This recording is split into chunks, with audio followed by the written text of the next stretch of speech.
Keith Engle here, the TGI Sports Talks weekend of Playbook. Jack and Keith's weekend of Playbook. Lots to talk about today. NCAA basketball, baseball opens up. Who knows where we'll go? We never know where we're going to go. And I'll introduce my co-host, the immortal Jack Hirsch, Michael Spink's biographer and all-around sports guru. There's the book right now, Michael Jinx Spinks. I'm a little better than halfway through, and it is an excellent read, guys.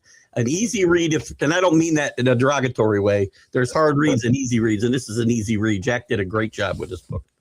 Yeah, I'm glad, Keith, you mentioned you didn't mean it in a derogatory way. You immediately nipped it in the bud. Well, you didn't give my thought process a chance to get going, So I'll attack you a little less on the sports show today, and we do have a lot to talk about. Does that sound like a derogatory term when I say an easy read? And I'm talking about for myself, because there's reads, right? I mean, people talk over your head. You don't. You talk to the layman. I like it. Great job. And we'll talk more about Jack's book, because I have it here too, and I'll be pushing it as we keep going along. I love Jack's book is by my side until it's gone, until I'm done. Thank you. Jack, lots to talk about. NCAA basketball. Listen, this was an interesting night last night. I mean, we had two really tight games. We had a game that got tight at the end. We had a big blunder by Nebraska in their game, but Illinois, to me, is the big winner of the night. They played good basketball against Houston. They played a total basketball game against Houston. Their defense was better than I've seen them play or advertised, and their offense was good. And Houston just couldn't put the ball in the basket. They shot like 34%, 28% from three. Not a good night for Kelvin Sampson's Houston team. And Illinois looked the best of. Well, Arizona played well. I shouldn't say Arizona played probably better than Illinois, but I think the big winner last night was Illinois. Arizona's the one top seed where everything is going to form, where they're completely dominating. And they dominated the John Kalahari Arkansas team that we thought would at least be competitive with Arizona, and they really were. And Calipari's never taken such a bad loss in an NCAA tournament, to my recollection. Until further notice, I think Arizona's the favorite to emerge from this tournament. But as we can see, anything could happen. And kudos to you, and shame on me. I dismissed Illinois' chances against Houston going into this game. And I remember saying on the show I thought Houston was going to win by double digits. Illinois was just tough off the boards. It wasn't just Houston's poor shooting. No. And it just seemed like Houston never got out of the gate in this game. They never really seemed to get going. I did say Houston would pull this game out, so don't give me too many kudos. But I did say Illinois was dangerous, and if Houston went long stretches without scoring, which they did a couple times during this game, partly because of their own poor shooting, as you said, but Illinois, to me, showed a defensive effort that I hadn't really seen from them in the past. Great job by. And what you were alluding to, Keith, a little while ago with Nebraska, the controversy.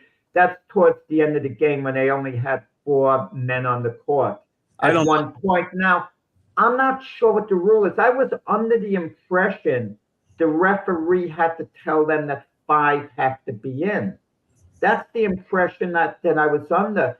Did the officials miss this momentarily as well, and then they couldn't really stop play once it began? Yeah, I'm not sure that rule myself. I'll have to check that out. But they could have missed it as well. I don't know how you miss a guy missing. It's only 10 guys.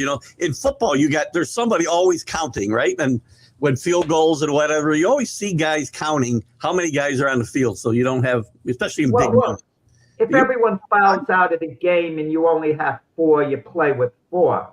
Well, that's just the way it goes. There's a famous scene in Hoosiers, if you remember, which I understand is it's fictionalized in a way, but there's a famous scene where they played with 4 And the referees did point out to Norman Dale in that movie that he got 4 in a coach or on the floor. He had 1 player left, and he wouldn't put him in the game. He said, leave it to you, Keith, to use a 1948 example as a model for 2020. It's approximately 1948. I'm not sure the exact year. I like to think I'm at least as old as you, Jack. That's all.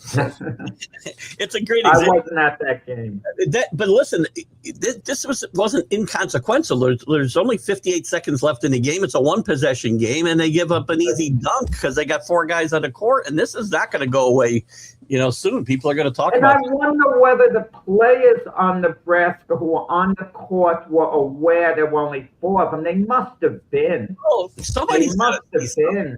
Somebody can count to 5. I mean, I got to believe in major sports. Somebody can count to 5. Kudos to Nebraska's coach. He took responsibility for it. He put the blame on himself, which it should be, because the coach should be aware of what's going on. But listen, mistakes happen, breakdowns happen. Unfortunately, it happened during the worst possible time for Nebraska, and they don't move on. But Nebraska did win an NCAA tournament game.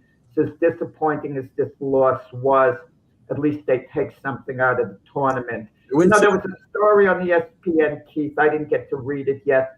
The most painful losses of all the teams in this tournament.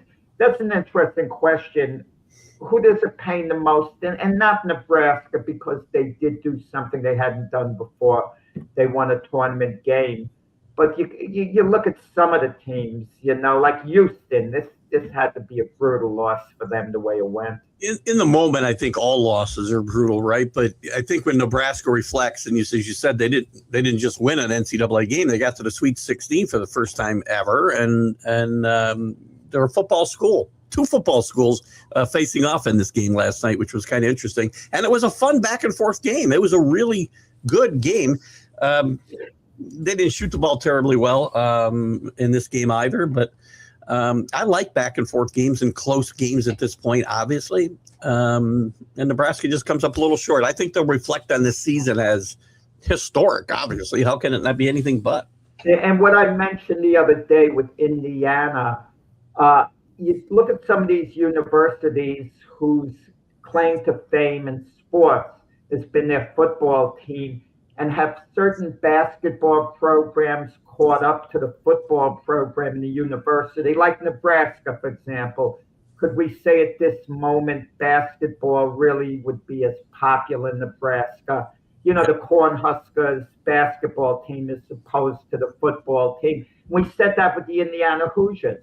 You could make an argument that that's their favorite team right now, the state of Indiana, the football team as opposed to the basketball team.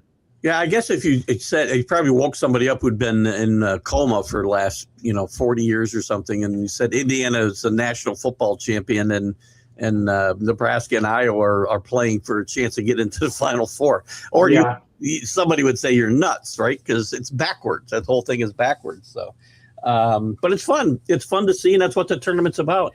The Big Ten is rolling, as Brian said. Purdue wins a really good game against Texas. Texas gave them everything they could handle. A lot of back and forth in this game. A last-second tip-in to really win the game. It wasn't a buzzer beater per se, because there was still less than 1/10 of a second on the clock. But for all intents and purposes, a buzzer beater. Purdue plays a little bit. They play a little more balanced basketball than I think I gave them credit for. They don't shoot the ball necessarily maybe as well as Arizona does. But I think this is going to be a great 1-2 matchup on Saturday with Arizona and Purdue. Purdue, their guards play really well. They got 2 big men inside where Arizona is really strong as well. I think this is a really good matchup. But got to give kudos to Texas and Sean Miller. Giving them all they can handle when they were one of the last teams to get in this tournament. Texas had a slight handle on this game, and it looked like they were going to pull off an upset, but their big men got into foul trouble. They had 4 fouls, 2 of their big men with about 6-7 minutes left in the game. And when you're 1 foul away from fouling out with that much time left, you become less aggressive. And one of the big men fouled out, and we saw at the end of the game the tip-in under the boards. because they didn't have any big man to bounce out, box out, grab to rebound. And that's what Texas really lost the game, getting to foul trouble the way they did. But you talk about fouls at the end of the game. Texas is down by 3 points, and they get a 2-point basket and get fouled, make a 3-point play as a result, and tie the game up. Some of these foul calls, one player could back right into another player, and they call a foul to the guy on defense. I don't understand that rule. You saw that one? You shouldn't be able to initiate a foul, meaning that you're the one that aggressively hits into the other player. And what's he supposed to do? Like take 2 steps back? I think you're maybe specifically referring to the 4th foul on the Arizona. I'm sorry, the Texas big man. I can't think of his name right now, but the same. He didn't have the ball. I mean, he was just trying to position himself. No, on Purdue. On the foul on Purdue at the end of the game at 11 seconds. Oh, they're talking about that game. Yeah. There was a play though when you talked about the big men getting the 4 fouls. The 4th foul on. Gosh, I wish I could remember which guy it was for Texas. The Purdue big center was backing in on him. He didn't have the ball. He was just trying to position himself in the lane. And the announcers even alluded to the fact that Purdue is very good at what that guy just did. He finds a way to get position, get the guy hooked under his arm, and it makes it look like the Arizona guy fouled him. Yeah. Sorry, the Texas guy fouled him. And that's ticky-tacky. Yeah, but you just said it, how it looks. I feel some of these officials feel they're under the microscope and they feel pressure to call a foul because they hear the crowd noise and it gives a certain impression that one player is committing a foul when he's not really doing it. Yeah. I think there's some of that. You're getting screamed at by the crowd, getting screamed at by the coaches and the players and everybody else. Trayvon Marks has a great game for Texas in this game, by the way. He did everything he could, scoring when he scored 34 points, I think, last night. 29 points in 34 minutes. Shot really well, hit some big shots all over the court and helped. He did a great job of trying to keep Texas in this game, along with the rest of the team. But Purdue's kind of deep, very balanced scoring attack. They play good defense, and they can even – for a Purdue team, I'm not used to watching run the ball. They do have some speed and breakaway potential in the right moments, and I like this Purdue team. Matt Painter is an underrated coach. He's gone out in some bad losses in this tournament in his career, but he got to the Final Four. He got to the final here just a couple of years ago, and now Purdue is playing Iowa. Purdue will play Arizona next. Arizona, and Arizona. I'll tell you, they're the one team that hasn't even been remotely challenged in this tournament so far.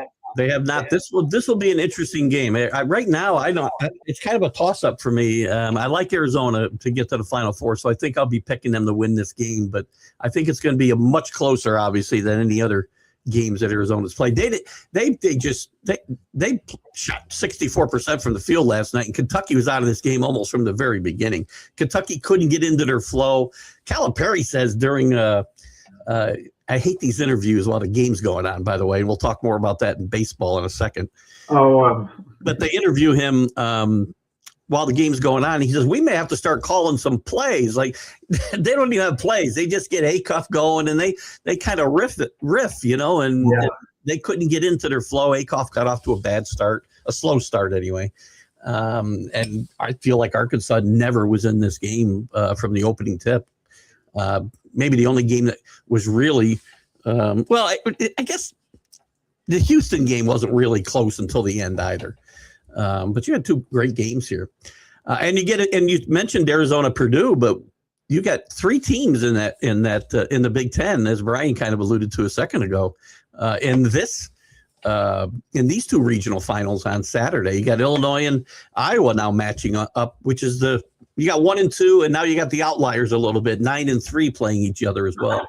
I know Illinois is 3rd ranked, but are they a bit of a Cinderella team? Iowa's the biggest Cinderella team perhaps left in this tournament, but could a team who's seeded 3rd ever be labeled Cinderella?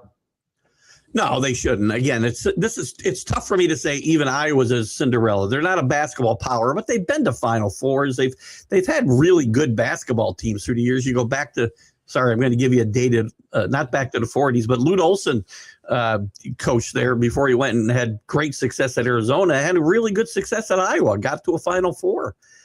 They've had good teams through the years when other coaches came through there as well. Steve Alford, Fran McCaffrey, they just couldn't get over the top. And I guess when you talk about the Cinderella teams, we have to talk about them only at the beginning of the tournament. The absolute long shots like Siena.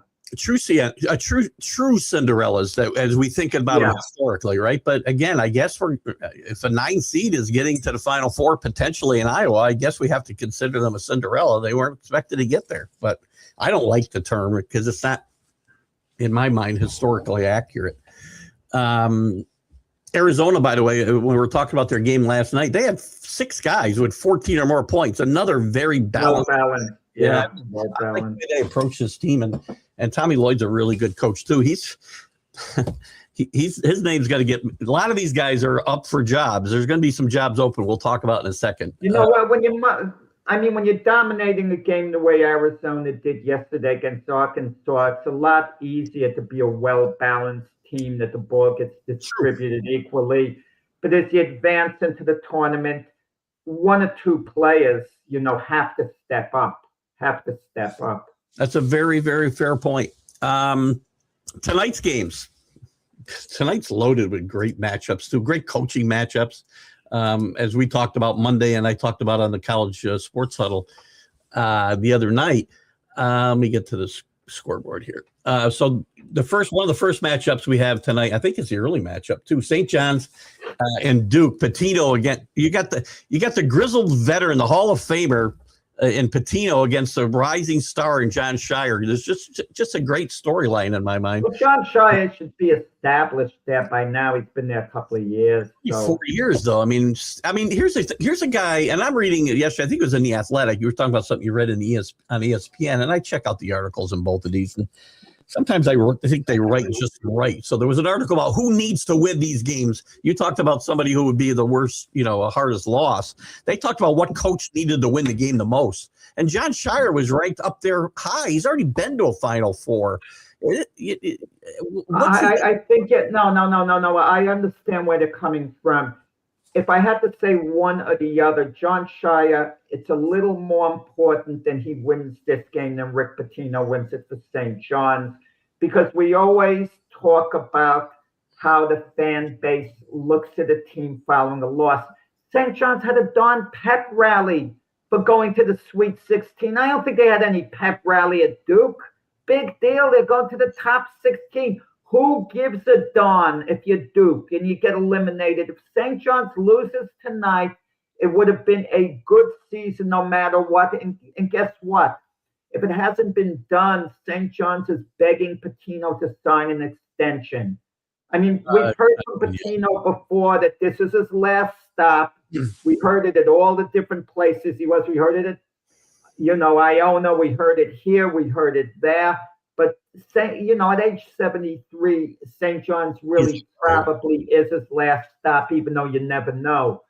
And if Duke loses, the season is a major, major disappointment, but not so for St. John's. I disagree that it's not a major disappointment for St. John's. After getting bounced in the second round last year, this team and the way they're playing, expectations were high, not necessarily with the committee. They passed the second round. They won in the second round this year. I understand that, but is that enough when you've got one of the best coaches? You can think what you want.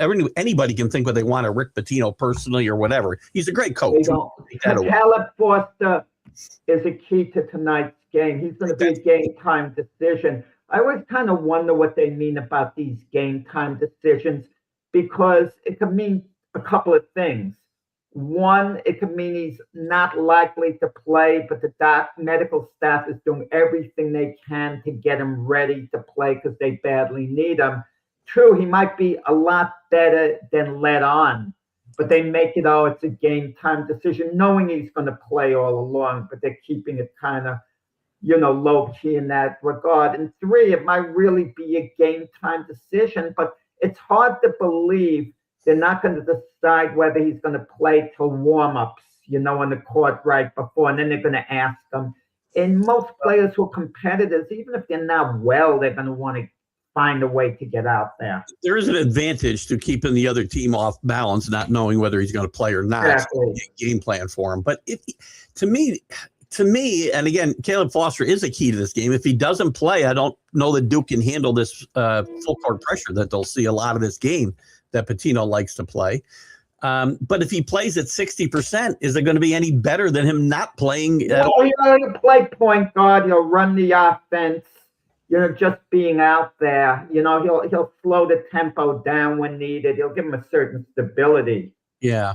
Well, listen, I think this is going to be I think there's going to be a few great games tonight. I thought that last night, and a couple of them weren't. But I think St. John's and Duke is going to be, even with Duke's, if Caleb Foster doesn't play and Duke's being banged up a bit, I think St. John's is going to win this game. And I do think it's important for them.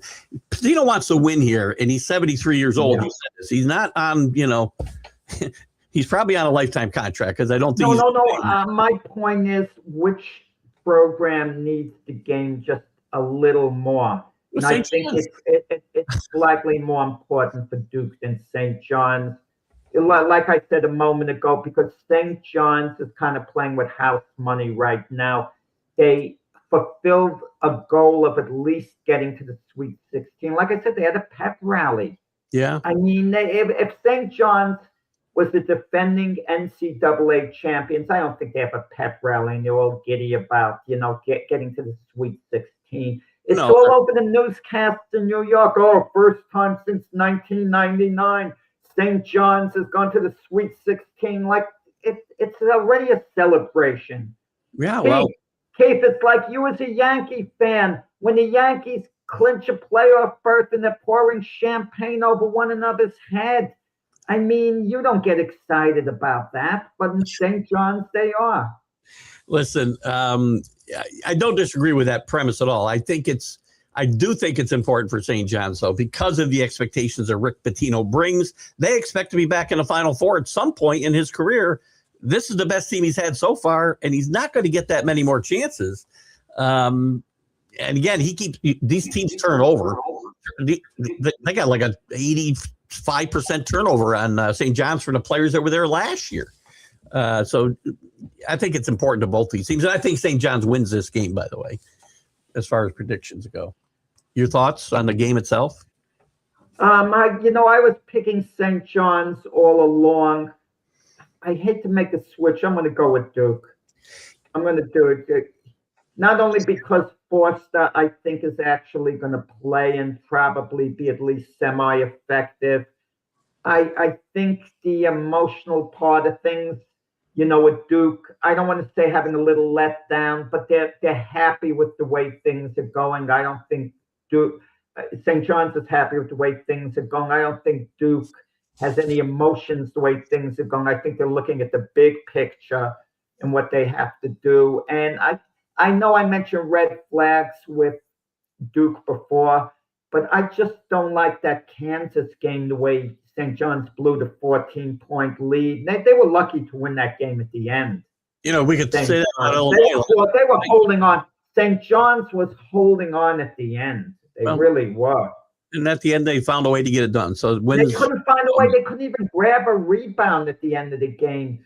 St. John's off the defensive boards, and they were getting out hustled. They kind of fell apart, uncharacteristic for Pitino team.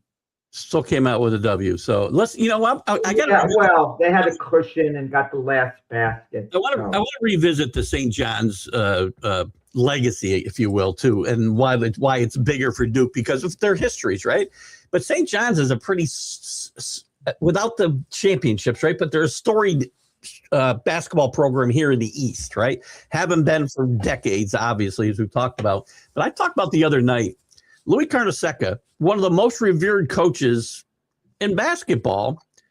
And I don't mean this as any disrespect to Louis or St. John's, because he did a great job there. Got to a lot of Elite Eights when he didn't get to the Final Four, but he got to one Final Four and got blown out. And he's looked at a lot differently than somebody like Jim Boeheim at Syracuse, who was just ripped year after year for not getting further in the tournament, not winning the tournament until even after he won a tournament, he's still getting ripped for not. There's a reason, Keith. Everyone loved little Louis Carnesecca. The media, how could you help? He was a likable guy. Jim Boeheim, I'm not saying he's not a nice guy, but he would get moody with the media. He kind of wouldn't know how to talk to them. And if you like a guy and you interact with them, it's a bit different. And St. John's had some very charismatic players on the Lou Carnesecca. You know, a good number of them went to the NBA. He had a lot of NBA players come out of there, actually. And by the way, I wouldn't imply that Boeheim wasn't sure how to react with the media. I think he knew exactly what he was doing every time, everything he had to say, all the time. And it wasn't always nice. No. Boeheim was halfway between Louis Carnesecca and Bill Parcells. He was kind of in the middle. He would be very edgy talking to the media. You could tell he was annoyed. He would say the right things, but his emotions were kind of high-strung. Louis Carnesecca, he would have it go at it with the media, but with Louis Carnesecca, you saw what you were getting. It seemed more genuine. And this isn't a knock at Jim Boeheim, who feels a genuine guy as well. Yeah. But with Louis Carnesecca, what you saw was basically what you got. And he was charismatic, Louis Carnesecca, something about him. I agree. I can tell you his players loved him. I've interviewed a couple of them. Matt Brust I had on just a few years ago, and I still keep in contact with him on Facebook. And he, until Louis died at 99 here, just a few months ago, maybe it's within the last year, I think. He would have dinner with him constantly. And he stayed in contact with his players. I know a lot of coaches do, but Louis seemed to have a different connection with his players from what I can gather from the outside. Fun stuff, good stuff. Anyway, back to the games at hand. I got a little off track there. Alabama will play Michigan tonight, 1-4. So the seeds held up here. Michigan's loaded. Dusty May's done a great job. Alabama, would be the outsider here. Not again. They've never been they've been to one Final Four with Nate Oates. He's the only coach other than Whip Sanderson ever to get them past the Sweet 16. And he only did it one time. He's a really good coach. His name is getting bandied about here. I think Michigan's just got too much for Alabama. Yeah, Alabama with their distractions, we even wondered at the start of the tournament, would they get to the Sweet 16 with what was going on there? But they played really well. I would think Michigan would have enough to get by Alabama, but how strong is Michigan really? They played well so far in the tournament, but to me, they're a little bit of a question mark as well. Both these teams have played really, really well, I think, throughout the first couple rounds of this tournament.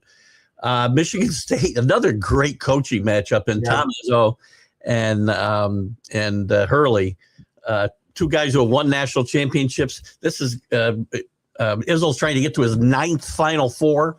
Again, another guy who's not going to be here a lot longer. He's in the 70s as well. This is a very interesting matchup, and I think Michigan State takes down UConn because they're playing good basketball at the moment, and I think there is a real thing called momentum, and they play this gritty kind of basketball that can take UConn out of their game. And the biggest red flag with UConn, we might look at what they've done in the tournament so far. Well, they've won a couple of games. But look at the way they lost to St. John's, in the Big East tournament, and they lost decisively. They never made a run in that game. And before the Big East tournament, losing to Marquette, getting upset. I mean, how do you forget that with Connecticut? Because they win a couple of games in the tournament. We think back to Hurley winning back-to-back national championships. You know what's interesting, Keith, and I mean this in a good way. I wish you heard what you were saying this show a couple of times. You're mentioning the coaching matchup. I love the coaching. But that shows you what's happened to college basketball. We used to always mention the player matchups because we'd have these 4-year players, who would start, at least 3 of the 4 years for their teams. And this is what it's come down to. Well, But now on the whole team is identified by only its coaches. You've got a point about the players, and we don't know the players like we used to. I agree 100%. But college basketball, to me, in my lifetime, has always been a coach's sport. It's always been in the Big East. We talk about the coaches forever. We didn't talk about the players as much. There was great players, yes. We talk about Pro Washington, but we talked about Carnesecca against Thompson and the Sweaters. We talked about Patino and Boeheim, and we talked about it's always been coaches against coaches in college basketball. Go back to Hal McGuire, my favorite coach of all time. He was bigger than the team itself, and a lot of these guys were. Bobby Knight. It's a coaches league or sport in college basketball. But you're right. I mean, you're not wrong that we don't know the players because they're not there in many cases, they're there at one program for a year. And then when we get to really know them and look forward, like a Cam Boozer, to, just watching them, they're gone. They go to the NBA. Or to another team. I mean, they just move to another program. So that's what happens. So I like Michigan State to win this game in a bit of an upset, not a huge upset here. Same here. I like Michigan State. And the last matchup of the night, Tennessee plays Iowa State. Again, I'll mention the coaches only because we've got another grizzled veteran in Rick Barnes, another guy in his 70s, against a young guy in TJ Olsenberger. Iowa State's played well all year, kind of stumbled later in the year, had some bad losses. Tennessee has come up small a lot of times in this very same position under Rick Barnes and other coaches. But I think this Tennessee team's a little bit different, and I like Tennessee to pull the upset, 6-2 upset tonight. Yeah, watching Tennessee beat Virginia, I'm going to go with Tennessee on the upset, tonight. Are we giving our wage away? We get excited about matchups. I mean, I like Tennessee. I mean, the way they held off Virginia, they had to lead most of the game. Virginia came back at the end, and then Tennessee. But I forgot their point guard's name, but I loved the way he went to the foul line, getting fouled late in the game by Virginia, and he hit 4 shots in a row. I think it's Gillespie is the guy you're thinking of. Gillespie, that's right, Gillespie. Yeah. Now, I'm like, I was looking at Gillespie, and I thought, I can't see him not getting drafted. He just looks good. He just looks good. But then again, you never know. I was high on Walter Clayton, who went to the Utah Jazz, and he's been hurt, but he was coming off the bench, and he really wasn't a big factor for the Jazz. So you never know how it transforms into the NBA. Well, since we won't be back until Monday, you and I together, we'll predict the weekend's games as we see them. Obviously, we know 2 of the matchups, which we can start with Arizona against Purdue. Did we? I don't know. Did we pick these games? I don't think we did. Yeah, Arizona, I think, wins this game big against Purdue. I'm going to take Arizona over Purdue. I think it'll be a closer game than you do, I think, though. And I think Illinois, and I keep counting Iowa out, man. And McCallum's done a great job there in his first year. This team could never get over the top over a guy I like a lot in Fran McCaffrey. I think Illinois there's too much offense, and if they play the defense they played the other night, Iowa, as scrappy as they are, I don't think is going to stay with them. Yeah, I like Illinois, and with Iowa out of the tournament, if that happens the way we both think it will, I think we should have a new term, who's the semi-Cinderella team left? We got to call something else. It might get so bad, we might say St. John's if they are getting to the Final Four. There are 5. I guess you could call them a Cinderella. I mean, in a way. So the games we predicted for tonight, we'll pick the games assuming they win. You want to know? So I'm thinking Patino's full of it. You want to know why? When he was at Iona, he promised it was his last stop. It's easy to forget. Nobody believes that. Patino was thrown a lifeline by Iona. He was going to be out of coaching. If Iona didn't take him as a coach, well, we know Patino wasn't going to get back into coaching. He certainly wasn't going to get a big job at a university. So he goes to Iona, and he kind of resets himself again and got the opportunity to get the St. John's job. Now Patino could coach anywhere he wants. But had he stayed with Iona, let's say Pitino thought, I own it to this school for giving me another chance. I have a moral obligation to stay with them. Let's say that was his mindset. I think Iona would cause real damage in the tournament at some point. It could have even been this year. Who knows? They would have been. And that would have been a true Cinderella story at some point. Iona getting to a Final Four if it ever happened. They would have, and he put together. He built a good program there before he left, but they weren't going to compete. They weren't going to win national championships at Iona ever. They just weren't. They weren't. I mean, at that, and you're right. By the way, they did throw him a lifeline. He was in line for a job at Siena here at one point around the same time. So those were the jobs. Those were the only jobs he was going to get. Just put things right before we get off college basketball. Hubert Davis was fired finally from the University of North Carolina. Why they didn't do it immediately is beyond me. Why they were having discussions with him? Discussions about what? Either you fire the guy or you keep him, work it out, unless you want to change things in the program and he's against it and you can't come to an agreement. But I don't know what changes. The only change is you win. You advance more in the tournament. And the talk is, are they going out of the box at North Carolina? You have no choice. Now, I joked, and it was only a joke about Isaiah Thomas going there. I was joking. I wasn't serious. That would be a fiasco. That would be a bad fit, put it that way. The one guy who I think you go out of the box for is Brad Stevens. If he wants to get back into coaching, if he wants to stop being president of the Boston Celtics, and he likes the college atmosphere more, and North Carolina is a very prestigious job, I think he would be the best candidate, having taken Butler, a little-known Butler, to back-to-back finals. Remember, he hasn't coached in college since 2012 either, though. He'll adjust.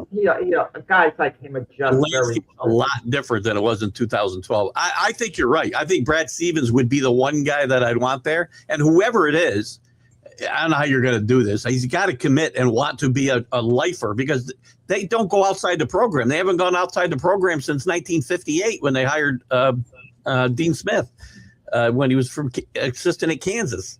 They don't go outside of the program, and now there's no candidates inside the program. Roy Williams handpicked Hubert Davis, and from what I've read a lot this week, Hubert Davis never even wanted the job, and it kind of showed in here. And Roy Williams' silence this week was telling, very telling. He gave no vote of confidence to Hubert Davis at all. He said, "I don't want to talk about the situation," is what he said. So I think that was a death knell for Hubert Davis. That might have been what the discussions were. They might have been waiting for Roy Williams to get his okay to say, "We're going to pull the plug on your boy." Can you imagine the most famous alumnus of all, Michael Jordan, wants a challenge of coaching, and he's saying, I got all the money in the world. I want to turn this around. Let me be the coach. How could they say no to him? Wouldn't that be something? There was one of these, blown up stories on social media last night where Michael's plane had just landed in Chapel Hill to discuss. Oh, wow. Someone beat me to it. I guarantee you that if he went there, it's to discuss who's going to be the next coach, and it's not going to be him. He's going to help. He'll have a say. Committee, yeah. Yeah. I think they'll have a full search committee, and, Michael will probably be part of it. I also know Michael will probably write him out a hefty check. Listen, talking about coaches too, we could have, you could still have several major jobs open up. North Carolina's open now. Kansas could open if Bill Self decides to step away. He says right now he's not, but I don't think it's a sure thing that he's back. Houston could open with Kelvin Sampson. He said last night, everybody's time comes, which isn't really. But North Carolina is as appealing a job as you're going to get anywhere. Kansas is as good as North Carolina. Well, the alumni might be a little tough on a coach than at Kansas. That would be the only drawback. For sure. And you got to have the resources. I mean, Hubert Davis, they have resources because Hubert Davis did a good job recruiting. He just didn't do a great job coaching. That was the biggest problem there. And quite frankly, he's probably relieved, but he didn't do an awful job. It isn't like he was out of the NCAA tournament for the last 4 years. He went to a Final Four. Let's put you said it best. He didn't do an awful job, but he wasn't a difference maker. You know, some of these other schools, like we talked about Patino, he's a difference maker. Bill Self, I think, was a difference maker to a point. John Shire is a difference maker. Dan Hurley's a difference maker. Hubert Davis, you know, holds serve. I've said a few times, I think one of the really big negatives for Hubert Davis was the fact that he's got the John Shire comparison, because they came in not the same exact year. Shire came in a year later. He's done much better than Hubert Davis. Major League Baseball got started too. It kind of slipped under the radar. Oh, we're going to get there in a second. We didn't predict these games that we from tonight. So St. John's and Michigan State would theoretically play Sunday. Wait. You think St. John's? You're giving St. John's a win over Duke already? You got me confused, Keith. Well, I was going to try to do the Sunday games. Maybe we can't really do them because we don't know exactly who's going to play. You don't know who's going to. Yeah, I mean, if a player could get injured or something in the interim, even though a team might win, I don't know. You're right. I will say, though, I'll give you my two final four teams from that side of the bracket is going to be St. John's and Michigan. St. John's and Michigan make it to the Final Four. Yeah, I mean, I switched back to Duke, okay, as far as, you know, beating St. John's. So you think they'll make it to the Final Four then, is what you're saying? Yeah, I was going with St. John's all along, but now something, you know, I'm thinking of the emotions and everything. It's like I said, St. John's is kind of seems a bit satisfied where they are, and they can leave this tournament happily at this point, you know, even though I know they have bigger goals. But for Duke, it's the season's been a big disappointment if they don't beat St. John's. And if we assume that, I think we both have Michigan. If we assume Michigan wins, I don't see Tennessee or Iowa State beating Michigan in the regional final. I think Michigan. I agree. I agree. So we'll follow up on all of that come Monday. But we did have opening day of baseball kind of, I don't want to say it was lost, but first of all, I don't like the fact that I won't get on the whole Cincinnati Red thing that, you know, if they took away their traditional opening day 20 years ago. But the Yankees and Giants open up on Netflix. So we got yet another. By the way, you need to get about 6 subscriptions if you want to watch any game you want to watch throughout the year. To be able to watch Major League Baseball and maybe watch your team. But Netflix now is in the game. And the Yankees played well. Fried pitched well. But, you know, I can't take the production of the game means something to me. I want to watch baseball. I don't want to watch all these gimmicks these guys do. They're interviewing. I can't get over the fact that they spent an entire half inning interviewing Jazz Chisholm while he was playing second base. Come on. Loosen up, Keith. Have more of a sense of humor. You're so high-strung, Keith. I mean, come on. I can't have a sense. I could have a sense of humor if he got a line drive hit to him and he kicked it all over the infield while he was talking to I can't believe it after watching what's the title of your show? The Unprofessional Professional? Yeah, I said it then too. Well, I didn't say it. Right. After watching you guys, you're offended over them interviewing a second baseman talking during the inning. Let me tell you what bothers me more in relation to something like that. Coaches who are interviewed at halftime, be it the NFL, college, or whatever.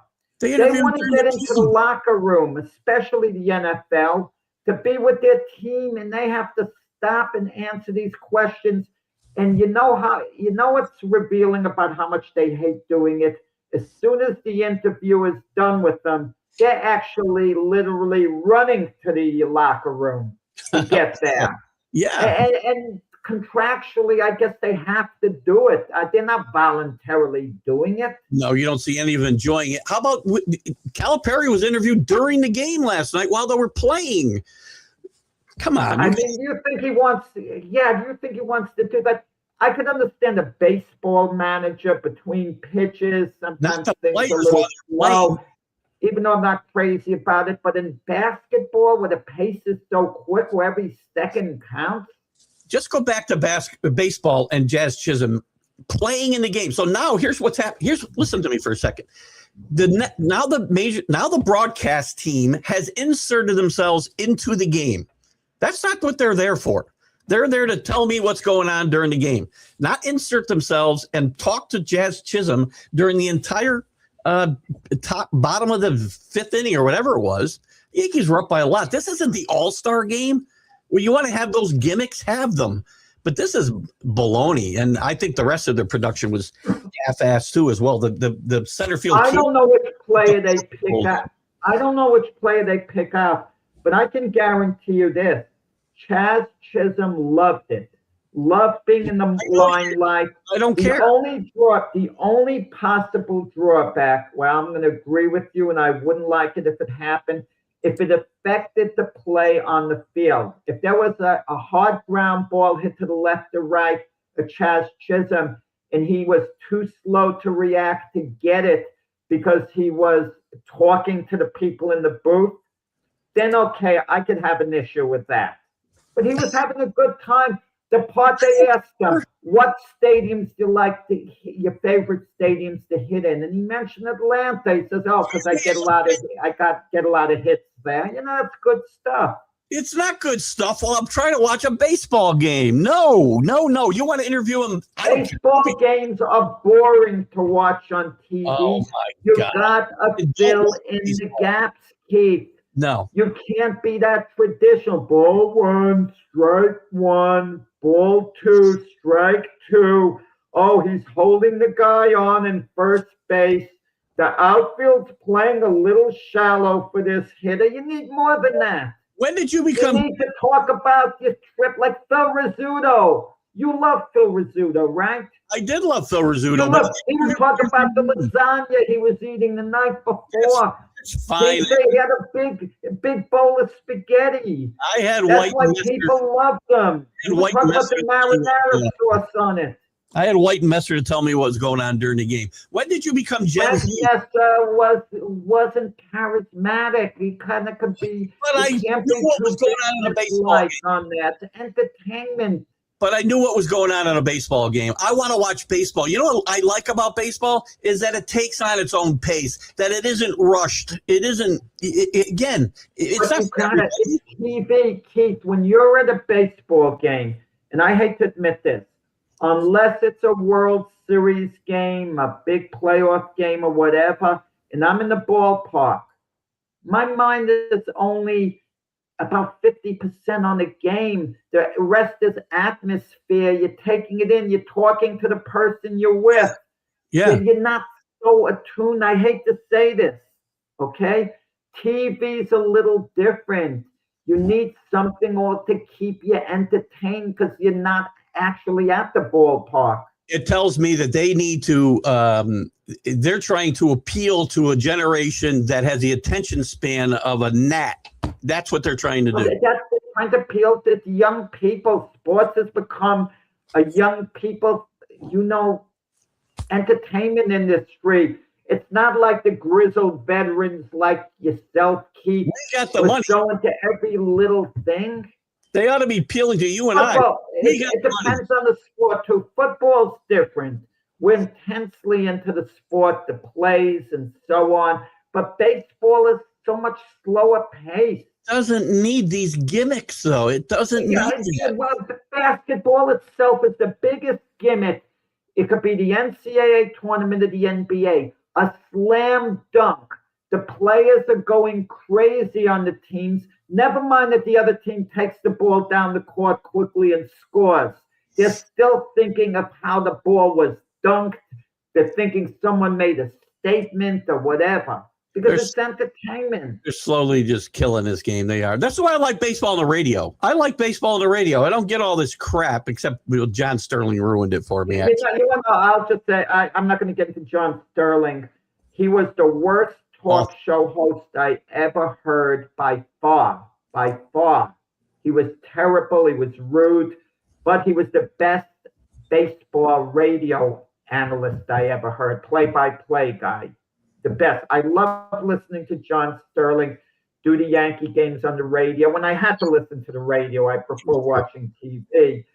But so it's really in the extreme. One he was terrible at, the other he was great at.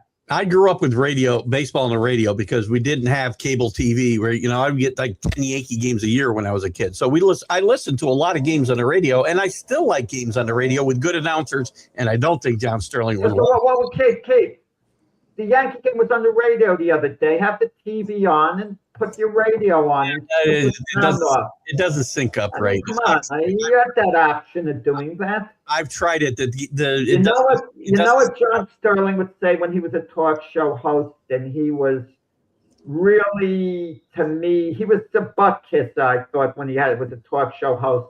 I was rude to people, and when someone would nicely call him out on it nicely, he said, "Look, if you don't listen to if you don't like the way what I'm saying, don't listen to the show." That would be his response.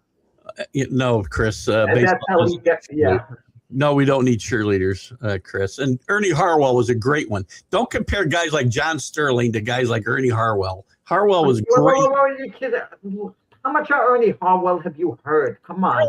Ernie at least heard him. He lives in Detroit. I tell you, when I was a kid, again, going to bed with my transistor radio, I could pick up Bob Prince in Pittsburgh. I could pick up Ernie Harwell in Detroit. I could pick up a lot of guys late at night with a radio signal, which kids wouldn't even know what the hell I'm talking about right now.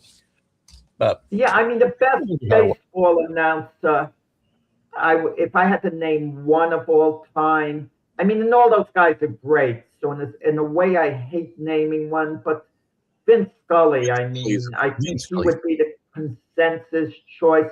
But part of it is Vince Scully was liked. You listen to Vince Scully, who could dislike Vince Scully? There was something about the personality. Did games alone a lot too when he was doing radio and whatnot. He didn't have. I'm sure you like Joe Garagiola. I did. I enjoyed Garagiola. He brought a little color. He wasn't the best broadcaster, but I enjoyed the games. That stuff's okay. I didn't need the games doing the field. Hey, but getting off that, the opening day is done. It's only one game. Let's not get excited. I know if the Yankees had lost to the Giants, you would want Aaron Boone to be fired immediately because they'd be getting off a slow start in your book. It's only one game. I would not have asked. Not a big deal. Now, Judge struck out 4 times, and Mac would want to know what is wrong with Judge. Should the Yankees, what is Judge declining as a player? Mac would, want to know that now. Is he declining? Is Judge now past his prime? Mac would be asking. I love Mac, but he sometimes would fall into that, what happened today. Mac would be happy, though, because, for me, he'd be happy because the quarterback of the future, Bailey Zappi, is on the Jet roster. Mac would be happy for me. Well, I love Mac. I love the way we went at it. It was opening. I love Mac too, by the way. And I don't. Definitely. Now there's a legend. Mac was a legend on this network. 100%. There's a legend on the network. The network's named for him, and his picture up there above our heads all the time. So his silhouette, anyway, is up there. It was opening day. We had that was a kind of a historic thing with a new network, I guess. ABS kicks off. We had our first challenges. I'm still not crazy about this, but I don't have an argument because the umpires are so. I want to see my beef is I want to see boxing on my. Baseball on my TV set. Forget about boxing. Boxing's gone the way they're doing things, but that's another story. I have Amazon Prime, but I can only get it in New York on my iPad for now. I haven't been able to figure out to get it on my TV. I don't like watching baseball on my iPad. I hate it. Don't you have a smart TV? All you got to do is download the Amazon Prime app on your TV. I got a big 60-inch set. I think it's a dumb TV, not a smart TV. I'll drive down. It's going to cost you thousands, but I'll drive down and set up. Yeah, I got to get one of my son-in-laws to look into it for me. You got to be able to add the Prime app. Netflix I get on my TV, so I can watch the games on Netflix. I think it's important to get a game on TV because you want to be doing other things while TV's on. You look up between pitches and Yeah, I often have the game on my iPad because my wife might want to be watching something else, right? So I watch a lot of games on my iPad. It's not as big a deal. I mean, I like it on the big screen. She'll go to bed. I watch the end of the game on the TV. So But you have 6 screens going at once, right? not with baseball. I mean, I'm out watching 6 baseball games at once. They're boring. Remember, they're boring, Jack. Why would I want to watch 6 baseball games?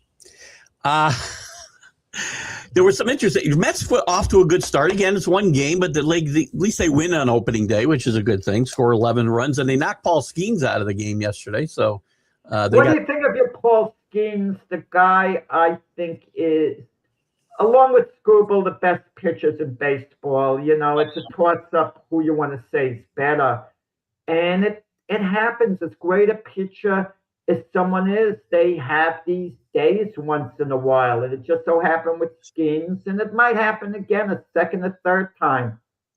Aaron Judge, 34 years old.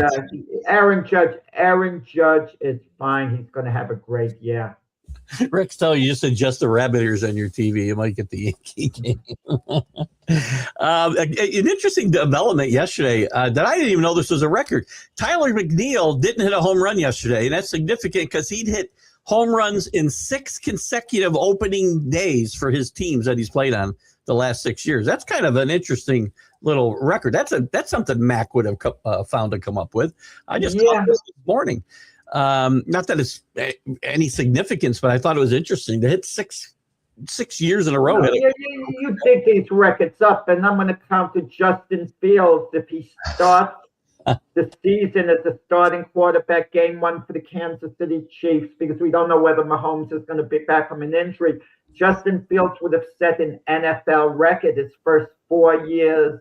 I mean, his first 4 teams he'd be starting an opening game for, something like that. You were talking about the Steelers, the Jets, and the Chiefs. You were talking about overreactions, right, for one game. I got a prediction in these first week of baseball that we're going to hear lots of screaming about the We're going to hear lots of screaming about the WBC because now you got Paul Skeens didn't pitch well, Judge is struggling. Jackson Churio is out a month now for the Brewers. He went on the DL yesterday.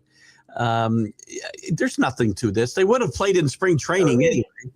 Look, well, you need a storyline to make one up. And I know in the New York area, at least the NFL, the big storyline, and any sport would be Ty Simpson now. Oh, he's moving up the board. He looks good in the combines. Nick Saban recommends him. Should the Jets flew in to see him, the executives. I hope the Jets don't screw this up by taking him actually at number 16. Rick had a comment. Individual trial. You don't need an individual trial. Rick, you have his game film. He hasn't played a lot of games in college. He hasn't played a lot of games. And the games he played the second half of the season, he was not good in. If you want to take in the 4th round, he won't be there in the 4th round. I can understand the Jets have 2 second-round picks. I wouldn't even take him with the second because you have a nice quarterback crop next year, and you have 3 number 1s in reserve for next year. They look good. I mean, you have Trinidad Chambliss coming out next year. If you get him, you have a Hall of Fame quarterback. You're going to get Ty Simpson might be okay. He might. I'm not totally giving up on him, but he's not worth, taking a flyer on this early. Did you just say Trinidad Chambliss in the Hall of Fame in the same sentence? It's going to be, yeah. Trinidad Chambliss is going to be great. And you think we're drinking on Wednesday nights? Somebody's got to. I'm telling you. I hope. Listen, it's his case because if he could come out this year, I know I have about to end the show here. I hope he's eligible for the NFL draft and can't play in college, just so he could prove my point sooner rather than later. And I can't wait to say I told you so. So we'll have a lot to look forward to there. Thank you, Jack. Great hour, guys. Thanks for joining in. Thanks for contributing. Jack, I'll see you tomorrow morning with the debate show. Don't forget to miss that. I'll see you Sunday morning with the Stream of Consciousness. Don't forget Jack's book, Michael Jinks Spinks. The official biographer of Michael Spinks is Jack Hirsch. Let's not forget that important note. Guys, we'll see you later this weekend. Have a great Friday. Bye-bye. Thank you.